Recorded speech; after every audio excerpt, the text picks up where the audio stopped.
Well, I guess it's time to press F to pay respects to anybody who earned atomic camo before the April 7th update to Call of Duty Vanguard, because Sledgehammer Games put out a patch where they essentially reduced half of the requirements for the headshot and longshot challenges for virtually every primary weapon within the game. Originally, every primary weapon required at least a minimum of 100 headshots and 100 longshots for you to get gold camo. However, there are of course the survivalist, mind game, and death artist camo challenges that sometimes required you to get extra headshots or long shots using specific attachments, but that wasn't on every gun in the game. And so what actually happened within this update is that the amount of long shots for every primary weapon has been reduced from 100 to 50, which is great to see. However, not every single primary weapon had reduced headshots, which I thought was kind of interesting. Now, to be honest with you guys, I do not care if they reduce the amount of headshots for the weapons. I think going for 100 headshots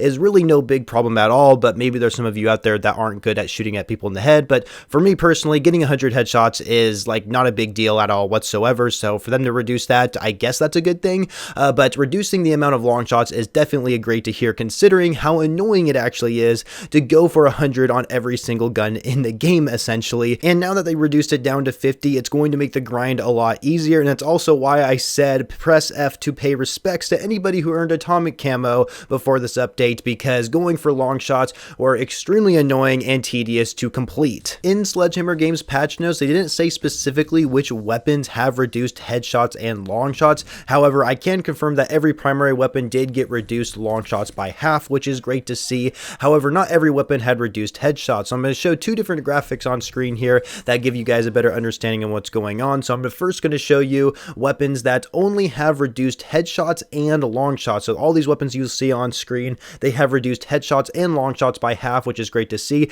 And this is also included in the survivalist, mind game, and death artist camo challenges. However, in this second graphic I'm going to show you, it's going to only show weapons that have reduced long shots, which I mean is technically every weapon in the game. However, these weapons you're seeing on screen still require you to get 100 headshots. So all these weapons, they have reduced long shots, but you still need to get 100 headshots with these weapons, which is really stupid to see. And the trend that I noticed is that the weapons that have reduced headshots are the weapons that actually require extra headshots to go for, which I guess makes a lot of sense. So technically you still need to go for 100 headshots on every weapon in the game, but you can technically reduce that amount if you just level up your gun long enough. And once you unlock the survivalist, mind game, or death artist camo challenges that require those extra headshots, then you can really start going for them. But I mean, headshots just really come naturally to most people. So like I said before, headshots are not really the issue here. It's definitely the long shots, and I'm glad to see Sledgehammer Games actually reduced them.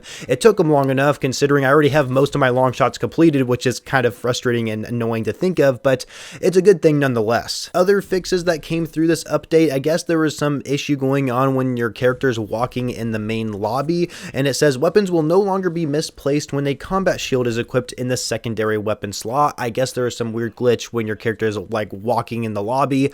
I don't know, some weird visual bug I suppose. And then they changed some spawn tuning when it comes to certain maps that was on Tuscan and Gavutu. So for Tuscan, they adjusted hardpoint spawn locations to be slightly further from the third hill, which I guess is good to hear, because hardpoint can have some really bad like spawn, if I'm being honest with you. And then they also adjusted control initial spawn locations to be further back. I think that is good as well. And then for Gavutu, they said they adjusted control spawn locations to avoid putting the player in immediate danger. Now, to be honest with you guys, I haven't really played too much control in Vanguard because I played it a lot in Black Ops 4, but I guess it's worth trying out to see how it actually plays. But it's good to see that they're actually like changing some of the spawns, and I think they noticed these bad spawns during the CDL major matches, which have been going on recently, because I have noticed like some competitive players complaining about how some of the spawns work in the CDL, and so that's probably why they're changing them.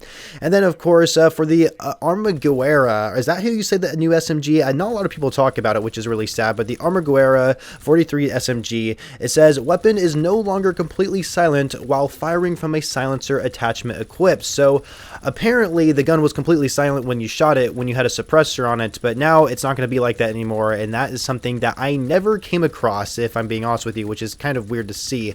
And then for attachments, they addressed an exploit that allowed attachment modifiers to stack. This was something I was definitely not aware of, so it's great to see that they also fixed that. And that's literally everything for the April 7th 7th update. I wish we would get more frequent updates here within Vanguard. I already made a video not too long ago kind of complaining about the state of Vanguard and how like this game is not being updated as much as it probably should, and maybe Sledgehammer Games is just being told that they should just like not have it a main priority and they should just focus on creating their next Call of Duty game.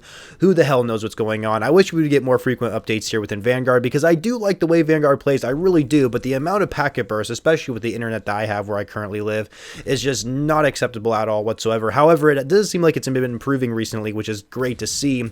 However, when it comes to other like bug fixes and issues that are in the game, and content wise as well, like seriously, like extending season 2 was just not a good thing. And of course the arms race game mode was very disappointing. So yeah, Vanguard's not really in a great state, but however, like reducing the amount of long shots makes me really happy, and I'm already pretty close to getting atomic camo. However, I don't want to earn it right away and then get completely bored from playing it. And also I should mention this, is that none of these zombie camo challenges got nerfed either. Like they still like are the same requirements as they always been, and I really hope they do end up reducing them in the future, because I'm pretty sure Sledgehammer Games and Treyarch, I guess Treyarch's the one who created zombies for Vanguard, is that nobody's playing zombies. Like come on, like nobody gives a shit about Vanguard zombies. Give us a reason to play it, so make the challenges a lot easier than they currently are, because personally the Dark Aether camo, which is basically just an animated green tiger camo, for me personally I think it looks cool. I mean, sure, it's not the best looking mastery camo in the world, but for what Vanguard has to offer, I think it looks pretty sick, and it'll be cool to show it off in multiplayer, because people will be like, man, this guy actually played Vanguard zombies, Jesus Christ, you know. But seriously, you guys, I would personally love to go for Dark Aether camo and zombies, as long as they reduce the amount of requirements they have for those challenges, because some of them are just completely ridiculous, and it's just super annoying to actually play. It's just not nearly as fun as grinding camos as in Cold War. Cold War was so much fun going for Dark Aether. I would like, it's what Prestigious Key said in his video, he would much rather earn Dark Aether 10 times over in Black Ops Cold War than earn Vanguard camo's Dark Aether camo, which is saying a lot right there. So hopefully sometime in the future they'll reduce the amount of like kills and requirements you need for camo challenges when it comes to zombies. However, the reduced long shot kills in Vanguard's multiplayer is a huge plus, and even though they didn't change anything within the secondaries, I think that's totally okay. The secondaries really aren't that hard to go for anyway, and so I'm really happy within this update. I am definitely going to start grinding a lot more Vanguard, mostly because we have double weapon XP that's been going on ever since the free, like, I guess, period that you can play Vanguard, because if you don't own Vanguard, you can play the multiplayer for free right now until April 13th, and so they have basically permanent double weapon XP, and so I'm taking advantage of that, trying to level up all my guns and not really focus on going for camo challenges, just kind of playing casually and just level them up as fast as possible. So that's what I'm doing right now. That's definitely a huge tip that you guys should take advantage of while we still have this double weapon XP event. So with that being said, that's going to wrap up today's video. Thank you all so much for watching. Make sure you subscribe to the channel for more videos in the future, and I shall catch you guys later.